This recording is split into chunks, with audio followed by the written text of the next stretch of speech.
ng Oreo Munchkin. At gagawa rin kami ng fried potato. So, natapos namin gawan yung Oreo Munchkin. So, ilagay natin sa freezer ng for 1 hour.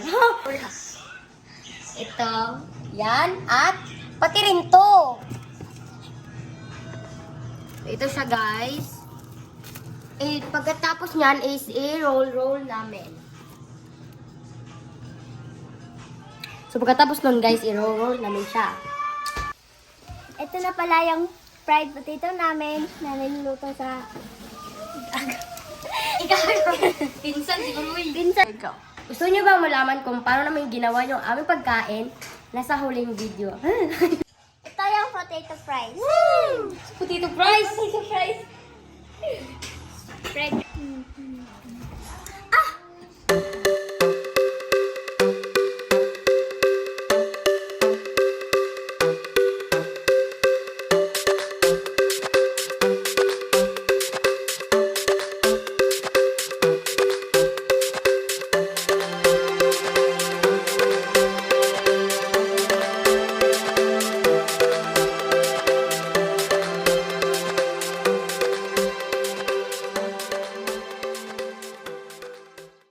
Sobrang sarap. Tapos na namin yung pagkain. Sobrang sarap.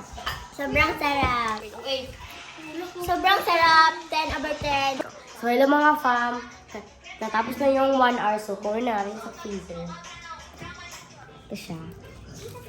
Look. Masyado siyang matigas. So, i-roll na natin yan. Pero yan, katigas. Perfect! Ito na.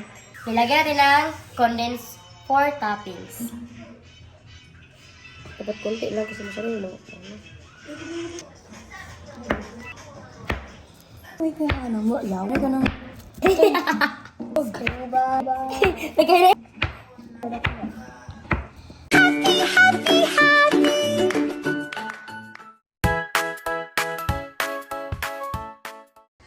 Sobrang sarap, ganun natin. Naubos talaga. 10 over 10.